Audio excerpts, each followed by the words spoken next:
Welcome back, everyone, to the Bears Probable Plays YouTube channel. Today is Saturday. It's the 20th of September, and we're back for a college football slate that I hope delivers. I've got so many plays today, I had to make a completely different sheet to put all the plays on. I believe in total there are 25 or 26 total plays. Going to talk about two of the bigger games first, a couple player props, and then we're going to get into the list of games that I think you have a chance to potentially become a millionaire this weekend. You might as well become a millionaire. Call in work Monday, say, I'm a millionaire. I'm good. Maybe next week I'll come in. But this week, I went 26-0 in college football, and that's okay. I'll take my winnings and go. The game tonight has not started yet between Rutgers and the Hawkeyes. It is almost 5 o'clock Central Time right now. So we'll have to wait and see on that game. Obviously, nothing to talk about on the leaderboard. So let's get into the big games. We've got a couple really big games tomorrow.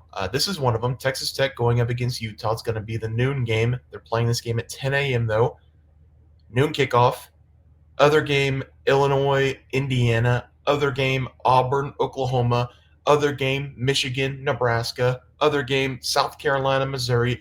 There are so many good games this Saturday. And maybe the two best games are going to be these two games. The Big 12 and the Big 10, this has huge impacts on both of those conferences. Texas Tech on the road going up against Utah. Utah has played the better schedule so far. They've played Wyoming, a decent Wyoming team on the road, beat them very easily, played an extremely bad UCLA team. But at the time, week one, people had high hopes for UCLA, beat the dog piss out of UCLA on the road. They're coming off back-to-back really good games. Texas Tech's played cupcake after cupcake over the first three matchups. Texas Tech's a very good team. Morton's a very good quarterback. They've got weapons all over the place, receivers. They've got two great running backs, Dickey and Hill, for Texas Tech this season. I am just focused purely on how good Devin Dampier, the transfer from New Mexico, how well he has done with this Utah team. Not to mention, they have definitely a top 5 offensive linemen in the NFL draft, probably the two best tackles that are going to be drafted in the 2026 NFL draft, probably both of them top 15 picks. The offensive line is great. The defense has always been good for Utah, and they're going to be at home in this game.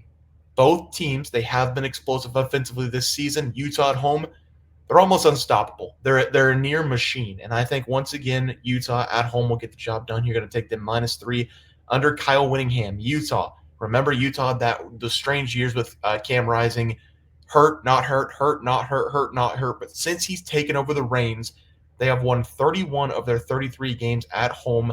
That is up until 2024, whenever Utah had that really bad season last year, dealing with all the injuries. This is a very good Utah team. They should have been in the top 25 to start the season. They have talent everywhere. I'm not saying Texas Tech's not a good team. They're probably a top 3 team in the Big 12. But Utah, in my mind, right now, is the best team in the Big 12. They're going to prove it. They're going to win this game by at least a touchdown. Utah -3 will be the play there. Next game, Big 10, Illinois.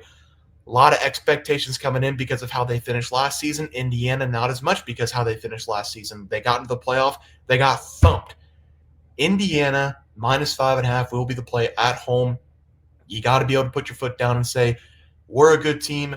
We can beat good teams. You can't beat Indiana and say, we're a good team, we beat bad teams, and then we lose to good teams. No, you have to be able to beat a good Illinois team here, -5.5 at home, and I think they will do that. Illinois coming in with a very explosive offense. Luke Altmaier doing a really good job. Illinois now 3rd or 4th. He might have been in there the entire career. He feels like he's been there for a while. But Illinois, 38-plus points scored in all 3 games so far in the 2025 season. Very good offense coming into this game. Illinois, though, they're facing some serious problems in the secondary. If Xavier Scott is out, that could be a big blow for them, and it looks like he's not going to play in this game. Hasn't practiced all week. Could be very, very bad for Illinois because Indiana got a transfer from California, Fernando Mendoza. So far this season, 0 turnovers, 11 total touchdowns for Fernando Mendoza. Indiana also bringing in a top 20 offense and a top 20 defense. They are top 20 on both sides of the ball at home. Coaching battle should be incredible in this game. 2 really good head coaches. Look at the quarterback play. Luke Altmaier, 9 total touchdowns, 0 turnovers. Fernando, 11 total touchdowns. 0 turnovers. Which defense gets me a couple turnovers? Which quarterback outbattles the other? I'm taking Fernando Mendoza at home. Should be a hell of a game. Feels like a lot laying the 5.5, but I think Indiana's got something to prove. So give me Indiana minus 5.5 has to play. For the player props more before we get on to all the other big games tomorrow, let's talk about those. Arch Manning, over 258.5 passing yards. Now, I have gone on this channel, and I have said for the first 3 weeks that Arch Manning is bad.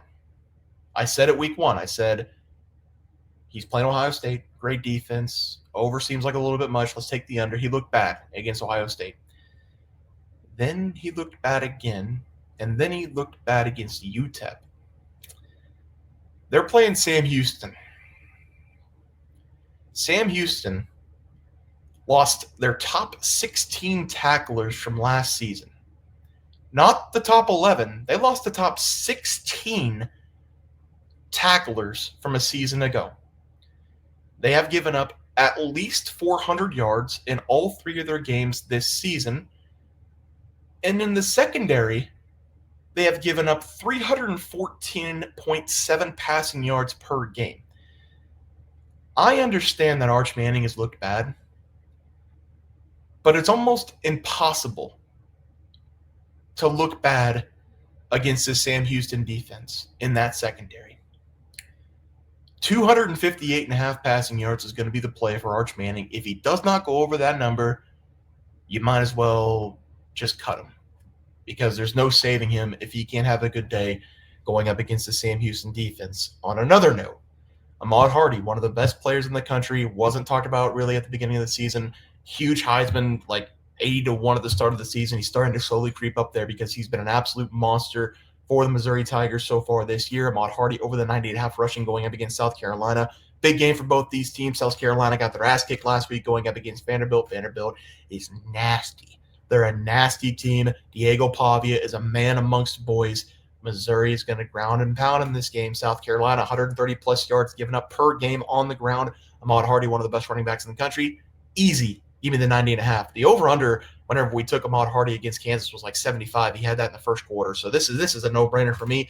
90.5 rushing yards, please and thank you from Ahmad Hardy. That should be very, very easy. Maybe not very easy. Maybe third quarter easy in that game against South Carolina. 4 total plays there that I have broken down so far. Now, let's get into it. Look at them all. Texas Tech going up against Utah. We already know Utah -3. Syracuse going up against Clemson. Are you kidding me? How is Clemson a 3-touchdown favorite? I don't care. I don't care about the talent. I don't. Syracuse is a well-coached team. They ran suicides after the overtime win against UConn. They came out the next game, won by 40 points, put up 68 points.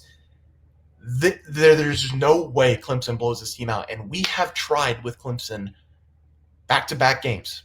Start out 0-1. They found a way to win against Troy, 1-1, or was it Temple? I think it was Troy. 1-1, and then they get their ass kicked again by Georgia Tech, especially on that last drive of the game. Georgia Tech beats Clemson outright. I wouldn't be surprised at all if Syracuse beats Clemson outright. It just feels like a dead program, and Dabo's like, if you don't like winning, send me. Well, he's not winning, so send him. Arkansas and Memphis over the 62.5 points. Both of those offenses are electric. Arkansas is not a very good team defensively. Actually, I would go as far as say not a good team defensively, but they've got a really good quarterback in Taylon Green. Memphis plus 7.5 in that game. I think they're live to win that one. Memphis beat a fairly good team last week, 28-7. I think it was 21-7 at the half, and then they just played really good defense and won the game 28-7. Memphis is a good team. They're not getting talked about enough. I'm going to take Memphis plus 7.5. That's actually my lock for another group that I'm doing that with. Memphis plus 7.5. SMU and TCU, give me the over. If you had to pick a side in that one, probably TCU. SMU hasn't shown a lot this season. Calvin's not doing a very good job at the quarterback spot. Give me the over in that one. Tennessee minus 38.5 coming off the loss against Georgia. That really sucked. They should have won that game. And I think Tennessee puts up a big number against UAB, who gave up 20-plus points to Akron, a team who had not scored any points through 2 weeks in college football. So that one should be easy for Tennessee. Give me the Tennessee team total over as well, of I think it's probably in the 50s. So Tennessee team total in Tennessee minus 38.5. Tulane going up against Ole Miss. Looks like Ole Miss quarterback's going to play. That's why Tulane went up from 10 to 13.5. Big whoop. Ole Miss hasn't covered the spread in back-to-back games, even though Lane Kiffin says that he wants to cover the spread for bettors. He's a piece of – no, I'm not even going to say it. You know what I really think is happening there? Lane Kiffin is saying he's trying to cover the spread, which is getting in my brain that I should take Ole Miss, but he's actually taking the opposite side. So he's making more money off me taking his word. Lane Kiffin, scumbag, Tulane plus 13.5, Nebraska plus 2.5. Matt Rule finally gets it done. Going up against a Michigan team without their head coach, he is serving a 2-game suspension. This is the last game of his suspension. Nebraska has to win this game at home. Plus 2.5, I think they win that outright. Auburn, Oklahoma, give me the over 48.5. Jackson Darnold coming back to Oklahoma. This is a revenge game for him. John Mater has been a Heisman candidate, a Heisman favorite, I should say. Actually, I think it's Garrett Nussmeier still. But John Mateer has been very good for Oklahoma. That game should have a lot of points. Over 48.5. Oklahoma defense pretty good, but I think Jackson Darnold will get it done for Auburn. Notre Dame minus 24.5. Purdue, decent so far this season. They had no expectations coming into the year. Notre Dame's 0-2. They played 2 playoff teams probably this season. They've got to run the table. Shocker, Notre Dame's got to run the table. I think they win that one. 24.5 is the spread there. They should dominate in that game.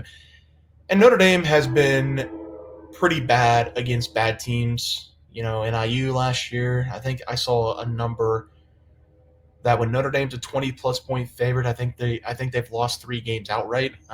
But this is a different circumstance. They've lost 2 in a row. They can't lose this, and I think they come out with a lot of passion, a lot of energy, and they just dominate Purdue. NC State plus 3.5. Love the quarterback there going up against Duke. Should be a really good game as well. South Carolina, Missouri over the 47.5.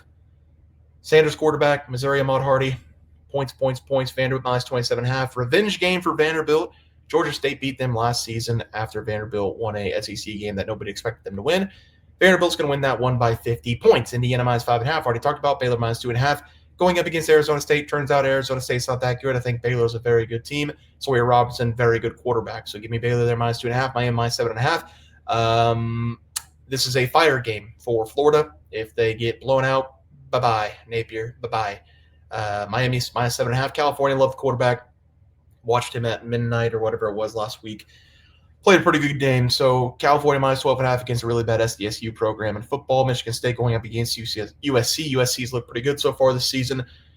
Michigan State's been frisky. That's too many points, 8.5. We have Iowa tonight, obviously, against Rutgers minus 2.5. We're going to take the Army, the troops against North Texas. This game feels like it's always on the over. I think last year it didn't hit the over, so I'm back on the over 50.5. Army should be able to run for 300 plus against North Texas defense, and then kind of the same for North Texas State. I remember when DT Sheffield was at North Texas, and I feel like he had like 300 yards in 2 games against Army, but again, that could be wrong. Miami, Ohio, they're going to win this game outright, going up against UNLV. They've lost 2 in a row. They've played 2 good teams. UNLV is not a good team. They almost lost in week 1.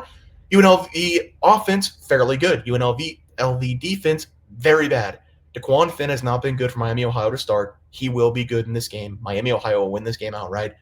Plus 2.5, though, because I'm going to take the points. And then Maryland against Wisconsin. There is no way in hell I'm laying 10 with Wisconsin. They are horrible. Maryland's not great either, but 10 points against Wisconsin, a conference game, you got to be out of your mind if you're taking Wisconsin minus 10. Probably a pass for most people, but I've seen 2 of the 3 Wisconsin games so far, and my God, even the defense is bad this season for Wisconsin. So those are all the plays. Just a recap of the 4 games that I already broke down. If you guys enjoyed the content, please sure drop a like this video. Hope everybody wins on Saturday, and thanks for watching.